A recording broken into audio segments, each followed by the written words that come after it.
So, country of the Gadarenes, kumbaga, lugar ng mga Pilipino. Mga ang mga Gadarenes. So, mga tao na nagbiyo dito. So, pag-abot niya dito, isugat din siya ng tao na ay nayawaan niya. Ingon siya nga, kailang sila ka Jesus. So, nahangit sila nga, dilig sila sa kiton. Kapalaw ta sa istoryane, o sa dihang pangutanan ni Jesus, ingon siya nga, ihang pangalan Legion, kung kinaghan kayo sila. Mao man na ang tawag sa Roman na mga soldier na, kumbaga, sa company na about 6,000 na mga soldier, itawag ng Legion. Nasa una, so 6,000. Kung mag-ingon ka, Legion na pulong, 6,000 sa Roman soldier sa una. So, kung mo sa country, ang baboy kay 2,000 lang. 2,000 ka po na baboy. So, nag-uot, mayabot sila dito sa baboy. Kaya kung sa term lang ang Legion ba, ang igamit sa Bible, kung imanag yung paanong meaning sa dictionary, muna ang tawag sa una, sa Roman soldier nga, sa kakampany nga nagkumpos o 6,000 nga mga soldier. So, muna ang Legion. So, wala nga itong 2,000. So, ang isa ka baboy, nagpila ka po sila sunod dito nagtulo. Isa ka baboy, so karate lang mga baboy, nabuhay nilipod sila. So, yung nga na ang Legion niya, wala siya nagpuyo o balay, na siya sa kanang mga lugnanan. Nga siya matag, buntag o gabi, siya gitsagit, samad-samad siya yung kaugalingon, yung anak mo ang yawa, gupon niya, ang ato ang lawas, ang ato ang kinabuhi. Eh, kung mamatay na ka, nga wala ka na luwas, imperno mo juga padulong. So, may gaya ni siya, kaya nakakaplan siya ni Jesus. Then, 4 sabton sa unahan, ipagawa siya, pero ang nahitabo, tungod sa panghitabo, atong mga kuwana, ang mga tao nga naa dito, mga Gadarenes, nakita nila nga dako kayo ang loss kay sanan ka 2,000 ka mga baboy na lumusra na waste nya. Amot mga ono ko gata sila dito or dili. Nya sa na magingnan mo sila sa pagbalantay ang nakadungog gyud sila nga ang kwan mo guna na katong daw ta espiritu nga na tao ni balhin gipabalhin dito sa baboy ang tawana ni Jesus nya. Mao to nga mga baboy na nagan na namatay. So kung ikaw po, bisan pati nga mo kaon kay baboy, alanganin yung gano'n. Kaya nasudlan doon nagdaotang espiritu. Nga na ba? So nahulog nga, nasayang dito siya. So tungod ana na mga panghitabo ang mga tao instead nga malipay sila tungod sa tao nga naulian. Ang ilang nakita hadlok ba nga basin musamot pa hinuon ang dalaan nga kadakot sa ato ang lugar. Say, instead na ma-amaze, madlook ba yan ng tao. Para sa reaction ni Peter, sa diyang ipakitaan siya milagro sa Ginoo, nakakuha siya daghan kay isda. Ang ingon ni Peter, nga pahawa sa ako kay mga sala ko ba? Dili sa angayan. Kung pinaingon, depart from me, O Lord, for I am a sinful man. So, instead nga, mukha siya muna yung ingon. So, mga po nag-iingon ng mga tao, ipahawa nila. Verse 7, and cried with a loud Verse 17, and they began to pray him to depart out of their coast. So, ihangyo sila nga, pwede ba na lakaw lang natin sa mga lugar. So, ang naghihimo atong tao nga naayo, katong Legion nga, okay naman siya. So, nihangyo siya ni Jesus. Misa sa verse 18, and when he was come into the ship, he katong he that had possessed with the devil prayed him that he might be with him. So ihangyo siya nga, pwede ba, Lord, muuban ko sa imuha? Pero ang iwan ni Jesus sa verse 19, howbeit Jesus suffered him not, but said unto him, go home to thy friends and tell them how great things the Lord hath done for thee and hath had compassion on thee. So instead nga uban, giingnan siya sa Ginoo nga, dili, ulit kasi nyo ang balay. So ang imuha mga higala, imuha mga friends, kung unsa ka dako, unsa ka dakong butang ang gihimo sa Dios sa imuha o unsa ang iyang kaluoy sa imuha. So nahitabo verse 20 unsa ang gihimo, and he departed and began to publish in Decapolis how great things Jesus had done for him, and all men did marvel. So Decapolis wala na siya na province. So lugar lang na. So yung anak province na iyang gisultian, dako kayo iyang gisultian. So So ingana ang ato ang pan karon kanang tulo ka butang, tulo ka S sa sulwining ato hinumduman. Nga una sa S sa sulwining naagyon nang sacrifice. Nga kung mga bigtag kalag, sakripisyo kita sila Jesus, ingon sa verse 1, they came over into the other side of the sea. Ang mga sakripisyo na nila dia kabalota nga naay mga higayon nga sadyang mutabok sila sa pikas nga tampi, kaagi sila bagyo sa dagat. For many times nakaagi sila na katong story nga natog si Jesus na labi yun din ang kalisang, wala man naman ko kasakay ko barko no, pero base lang ba sa maingon sa na kayo makita nya mabagyo na dayon, diba? Mawaan sila ay masulod sa una-una na patay yun na niron ana rin na kung malunod eh patay yun na niron kanang wala kay makita nakatry ko sa tunnel kanang nakasulod ng tunnel una-una na rin ka nga kumulinaw awat na kinsa pa may mukot-kot sa inyo dito yung kalayo na sa inyong natuan sa tingana yung anak yun ang mga unonan grabe naman sakripisyo then aside ana kapila sila kaagi gutom na gani ingon si Jesus nga luoyan yung mga tawanan kundi tanin sila pakanmon sa dalan pa lang kuyapan yun sila pasabot ana sa inan ka makuyapan ka pagbaktas grabe na yun kita wala pa tanang kuyapan wala pa taka-experience nga na ba nga makuyapan ng baktas tungod sa kagutom nakita na ni Jesus grabe ang mga sakripisyo kung mga bigtag kalag ay kung ina kung katong mga tao nakita niya nga makuyapan ng sila napukat to sila Peter nga nag-ingon kaya ang Bible niya sa panahon nga giputlan ano ko na nakakuan sa Mark nagyan ko na sa devotional na sa panahon nga katong naputlan si John o ulo giputlan siya then sa unahan na niingon si Jesus nga adto sa mo sa deserto mag-relax mo kay wala na daw sila panahon bisan ang pagkaon nang putik lang sila pagkaon matungod sa kadaghan sa tao ilang yatiman yung anak sila kabisi. So kung gigutom ang mga tao, nakita ni Jesus, saan nakato sila ng facility? So yung anak ang mga sakripisyo, tinuod yun na, naagyo sakripisyo sa pangabig o kalag. Then aside na ng tanan, kung mahisgot bitaw ta financial, unsa gyud ang presyo sa kalag. Usal diri ato makita nga gipresyuhan ang kalag. Gitugot ni Jesus Christ nga malos ang baboy na 2,000 kabok gibaylo niya sa isa ka kalag. Which is muna ang price sa kalag. Nakuha mo ng pasyente, pila na baktin ka ron.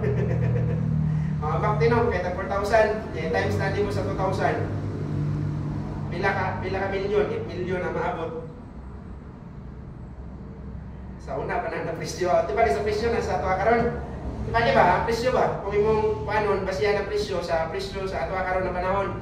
Ang baktin karon kaya 4,000. Nga 2,000 ka baktin, ang gilumos lang para ma-save tong tawhana. Para ma-change ang iyang kinabuhi. Kabalo man tanga kung maluwas, mausab yun na. Kay ang daan mo tang mga ginaw niya, tanawa sila karon nga bag-o. So usa lang na sa kanang pamatuod nga luwas ning tawhana. Kay nausab pingin siya. Gani nagsulwining sad siya, nagsulti siya kung sa kamayo ang Ginoo siyang kinabuhi. Pero tanawa ra gud ang value sa kakalag. Sa Bible nagingon man na nga bisan ang tibok kalibutan dili na ang ikabaylo no. Pero dili agi tagaan na yung kanang matumbok yun mo ba nga presyo nga pwede dyan ka makaingon yung mawag na yung presyo sinan ka sa isa kakalag ha kung may sakripisyo or price anak niya 8 million kaya ikaw or kita magasto lang tag sa ang mga extension classes magasto may tag 50 bali 50 na yaho niya ko na yung mga bata na maluwas anak mas ang punto ba, mas dako pa kayo itong isakripisyo ni Jesus sa iyang panahon. Pero usay, magdumili biya tanak. Kay gasto biya, kada Sabado ta mo gasto. Ako ka bigyan ng personal. Siguro, ang ba na may extension, ginatagaan ni pastor, pero nagkadaghanan, ilahay yun na, personal. Naasay na ng tanan, ang imong mga pamiliti. Pero dili pa rin takahin mo sa presyo yun nila sa una, nag-ibaylo ni Jesus. Sinan ka 8 million na bisan pati nga like mag-missions conference ta mag-anniversary ta dili yun na maka last Mother Sunday na nilawat sa Ginoo pero bilar may gasto ato magkadako-dako tong gasto ato di jud to kaabot og 100,000 pero sa panahon ni Jesus Christ nga na ang sakripisyo. Ipakita lang niya nga grabe gyud ay ang value sa kalag. Kaya usay man mura man jud nga mura wala lang makatungog ta nga yes, mas dako pa nang bili sa kalibutan dito sa kalibutan, pero mura din naman kayo no. Pero kung imo gid yung presyohan ng baboy, dito sa baboy ba 8 million.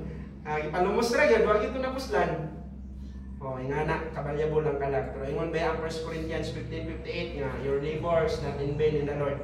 Ang atong mga sakripisyo, ang atong mga gasto, unsa pa na diya na imong gihimo sa Ginoo daw, dili daw na mahimong makawang. Na ginay bukti tanan. Then aside ana, o ikaduha nga is, dili ta madugay na ay mga sufferings. Sugot sa dili gawas sa sacrifice na yun na mga sufferings.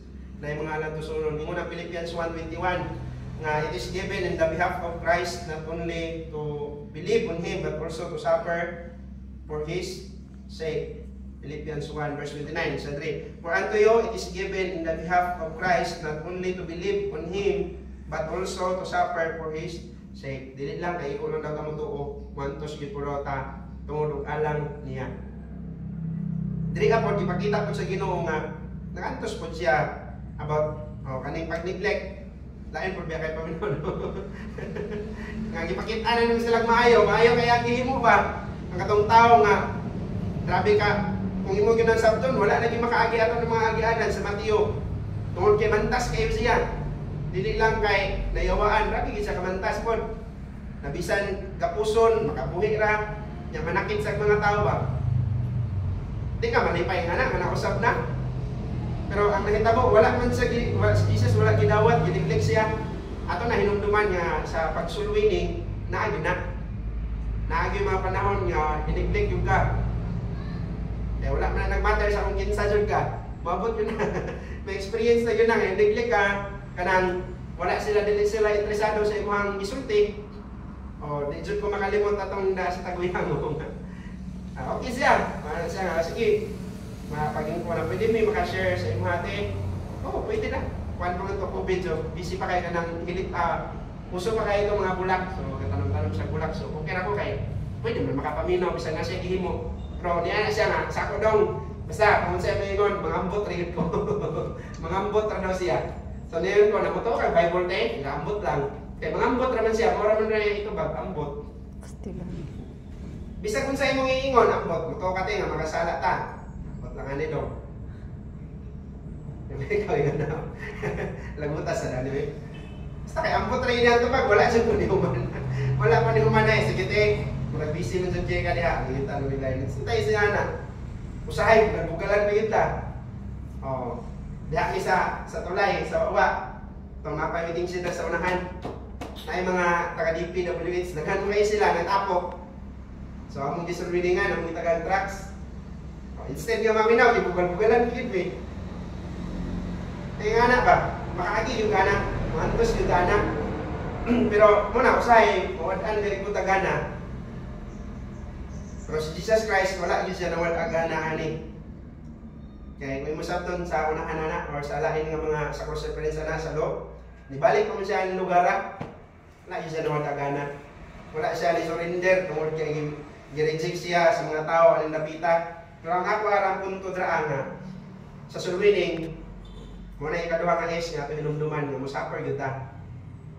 Kaya si Jesus Christ, wala man, dili man himong sayon po niyang pag-anhi. Gani, kung imong sabton, gipakita na niyang maayong nga testimonyo, pero ingon yun siya ha, nga ang prophet daw, wala daw na idungog sa iyahang lugar.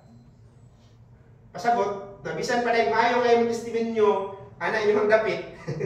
Naayod diyan yung mga tao nga, dili sila believe sa mga magipanghimo. Kung mao po na nahitabo kan Jesus, unsa na lang ko siya? Na wala ka nito sala, pero mga silingan niya ba, moingon nga, kailang, tani niya? Oh. Pero wala, yan ang matay kay muna, matulog lang sa laing side. Muna ilang ginahimo, katabok-tabok lang sa laing side. Yan amay mga tao yun, nga tinawag sa Ginoo. So wala kong tabalo, kinsa na, magpunta kabalo kung mao ba na siya or dili. So imong trabaho gila pagsulti na lang. So daghan kay tag mga lantos unon si Apostol Paul bisan sa dalan grabe gyud mga lantos kay nay matulisan. Dili man ta accept din nga na tungod kay Christian ka, tungod kay willing ka di ka makaagi snatcher. Pwede gyud kayo. Hindi kayo ka makuha ng anak. Kaya unsa lang sa Apostol Paul, kaagi si anak, mga tulisan, sa dalan, tanan, pwede ko na di mo maagihan, kaya nga naman, mantos mo kita. Then, lastly, dali na kayo.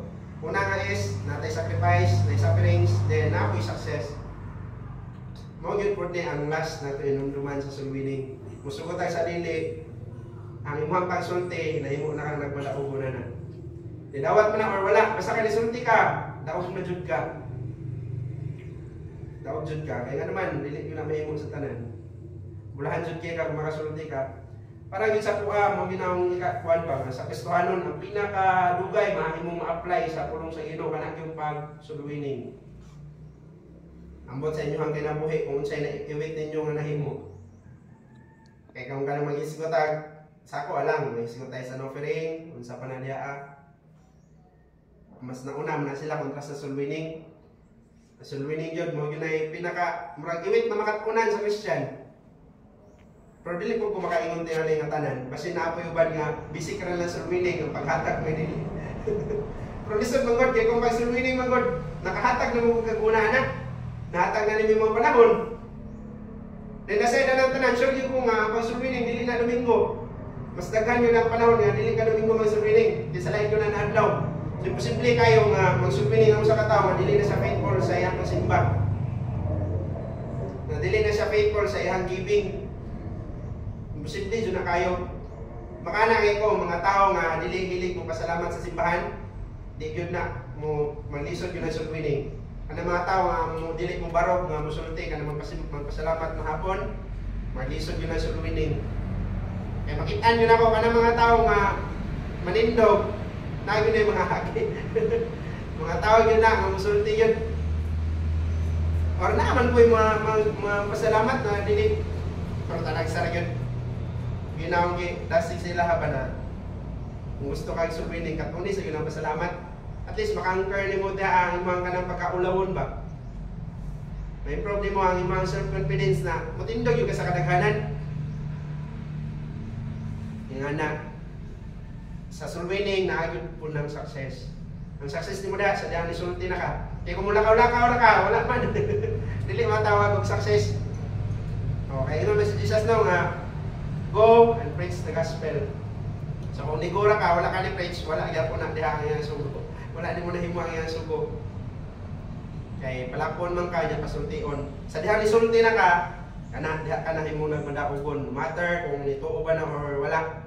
Basta kay kung nisulti ka, daog na jud ta na. Ingon ang Psalms 126 verse 5 and 6 nga siya daw nga nagdala sa napakasulti niya sa Psalms nga nagdala sa seed.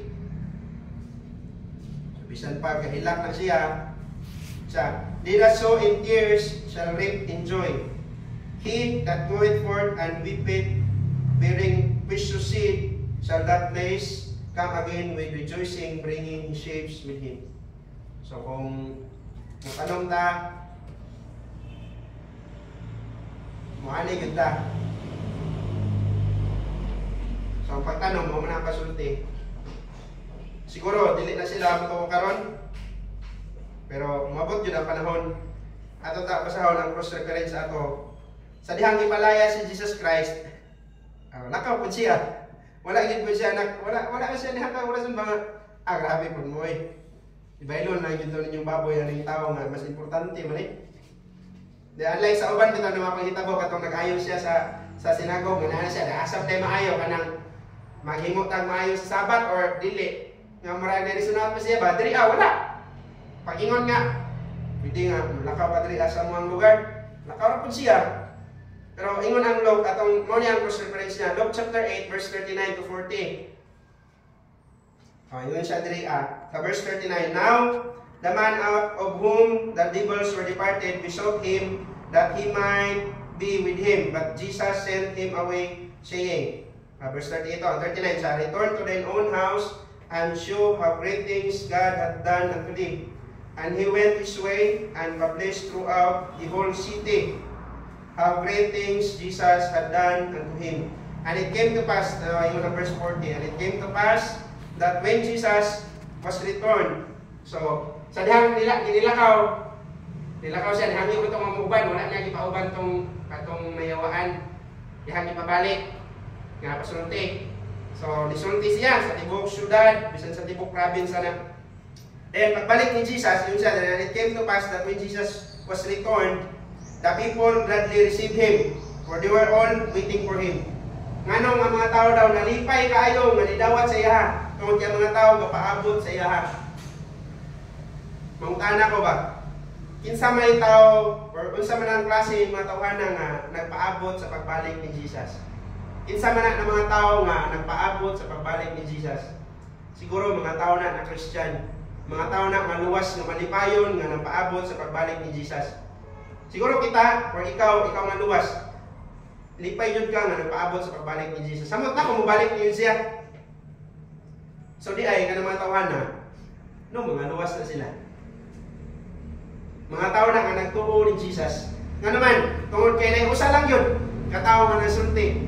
Pero tibok syudad ha, mas yun sila ni Jonah ba? Si Jonah, tibok Nineveh, nawin niya kanipod city. Yang isultihan daw ang tibok city, pero kanang diligay ko sure, wala kayo na nakunakuan, agian lang ko na sa una. Kanang di ka police, basta kayo murag province na siya. Kaya dito sa mark na itong ibasa, kaya di ka police mo ito yung isultihan. Pero dili kay city po. Pero yung anak, province muna, so daghan kayo sa nasultihan. Yang ipan sultihan yun. Sa sinugdan na siya rabi ito sa na ni gusto nga mubad. Sa po siya isa na nito, okay, maoraman po ito namin ni Jesus. Kay while dapat sila sa siya paggawas, gisugat din sila ato. So ato na dito ara nga punto, ang ato mga herdman, niingon dito sa ilahang mga lugar na mao ni nahitabo dito. So ang mga tao ni ana na nakita to nila, okay palayas din siya. Wala gyud siya lain na sultian gawas ato. Pero kadto na tao isa ka buok may sulti sa tibok syudad or sa tibok munisipyo sa Sibagat. Sa tingin na isa ra ka tao ha. Pero sa dihang nibalik si Jesus, wala noon giingon diri kung kanus siya nibalik. Pero sa earthly ministry ni Jesus Christ, di ba, ginaingon na sa to, nga naalang siya 3 years. So kayo masabton, within 3 years na, nibalik siya. Kanya isa na din ka city, ang grabe, kalipay kayo ng paabot.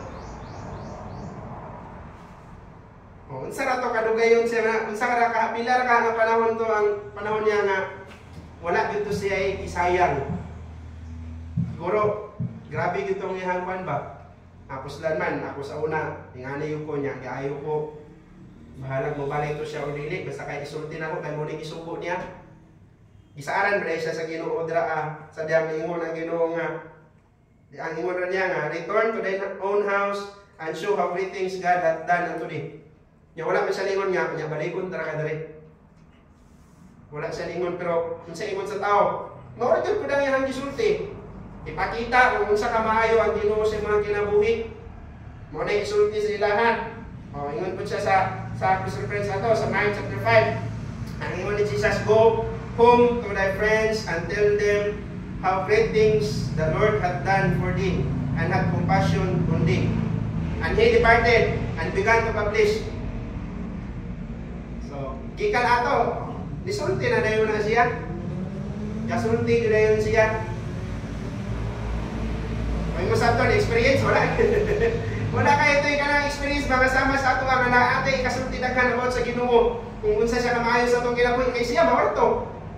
Siguro, kung bersikulo, na mo na yung kirason sa uban, nga di ko masulti, kaya dili kayo kumaayo mo atag mga verse, unsa, natutuwa na. Unsa kahay nabalaan na ito mga verse. Gikan sa pagkayawaan ba? Oo. Pero unsa man, anong ingana man, tungod kay, mo nindot kayo, unta na, ato imuon. Let our present, mas nindot pa na siya than our past. Kana ra gyud. Ipakita lang ba ang imong present na kinabuhi karon, mas nindot na siya kontra atong mga nangagi. Mo man nakita nila, mo kun gusto nga ipakita sa Ginoo kung unsa daw kamaayo ang Ginoo sa imuha. Unsa may isulti ato, nga ako sa una ingani ko pero ang kamaayo sa Ginoo ba? Kay gipagawas to niya. Anak ramen jud isulti ato niya kay moro man ingon ang Bible, tell them how great things the Lord hath done for thee and hath compassion on thee. Isulti daw kung unsa kamaayo ang Ginoo sa imuha. sabot na testimonyo ra kung sa kamaayo si Jesus sa iya. Kita karon dili na ngayon isulti na to ang atong kaugalingon no. Kaya ang atong pinaka-topic is Jesus mo gyud. So ato ra gyud gyapon isulti siya. Pero hinumduman nato nga nindot kaayo di ay nga kinabuhi nato nga present karon mas nindot pa na siya kontra atong mga nangagi. Unsa man tatong niagi? Himuang mas the best pa nang himuang kinabuhi karon. Kung may isguta kanang testimonyo, guba kay testimonyo to ana. Pero tungod kay ipakita niya nga ang iyang kinabuhi nga present mas nindot pa atong mga nangagi, daghan kayo sa tao nga nawin. Ali simple lang kayo ni siya nga tao no. Murag wala lang kayo Kristohanon nga nakapansin niya ba. Pero dahil ito, daghan pa kayo ni gold kaysa ato ba. Ngano sa kasyudad na malipayon nga nagpaabot sa Ginoo. Kana medyo malipayon nga nagpaabot para sa ato lang. Mao man gunay kasing-kasing sa mga taong luwas. Sa ako ra gyud na pagsabot. Mao na yung pasabot sa Ginoo sa kwaso. Dili po ko makaingon nga luwas sila tanan, pero dili po ko makaingon nga dito sila luwas. Paramot lang. Basta kay ang ingon sa Bible nga malipayon nga nagpaabot. Toto balikan. And in sa verse 40, and it came to pass that when Jesus was returned, the people gladly received him, for they were all waiting for him. Malipayon sila nga nagdawat tungod kay gapaabot sila sa iya. Murag nga na ang mindset sa Christian, no, malipayon nga nagpaabot sa pagbalik sa Ginoo. Kung di magaya na sila luwas, pero sure yun ko nga naluwas na sila pagbalik ni Jesus kung dili magaling. So kinsa man na nga reward atong tao nga yayawaan. Simple na kayo nga tao no? Pero grabe nahimo sa Ginoo. Tabig mga kalag na nadala sa Ginoo ba? Pero ang iyang past, Legion, nabigyawa sa sulod. Sama to tayo sa gawas ato. Di lang kayo sa sulod. Yung nasa sulod, bang pinay mo gawas. Grabe yun to siya, pero nahimong napuslan sa Ginoo. Ang Ginoo, wala yun na siya nagpili yung tao. Kung magpagamit yung ka, gamiton yung kanya. Sa diyang kinay siya sa Ginoo, nga balik sa imang balay, kapag sulti, wag man po siya naglangan. Isulti mo yun po siya. So sa diyang pagbalik sa Ginoo, wala na nagtapok nga mo palaya sa iya kay malipayon na kay sila nga nidawat. So unta na natay mahimo sa Ginoo, wala man ta nangayawaan. Pero di man tingali na tumabrik ang iyang record dahil sa Cavite or province sa iyang mga nasultian. Pero at least kita pod naabot tayo nasultian. Kay ang Diyos dili man gyud na katas mo yun siya, mahatag mo yun siya ganti sa mga tao ng himo. Ang kato bitaw naglampas ang tibok adlaw, naglampas ang tunga na sa adlaw, naglampas ang pila lang ka oras. Tagaan na sila sa Ginoo parihag yapon. Parihag yapon nga sweldo. So kung nakadala siya sa Cavite, kita isa ka buok. This nga na po tayo nadala. Ay ang naam daw na ulahi nga maguna, na pinaguna nga ulahi. Nindot kayo nga nahimo ra yuta. Amen. So unta na. Kasi ito karon nga mahimo mo na to timan-an sa surwining na ay sacrifice, sufferings, o success. Na yun na katawagan, pero iwit mo na. Iwit. Yung dili kaya na karon, pero matagamtaman to yun na. Okay, so padayon sa unahan, munang tata.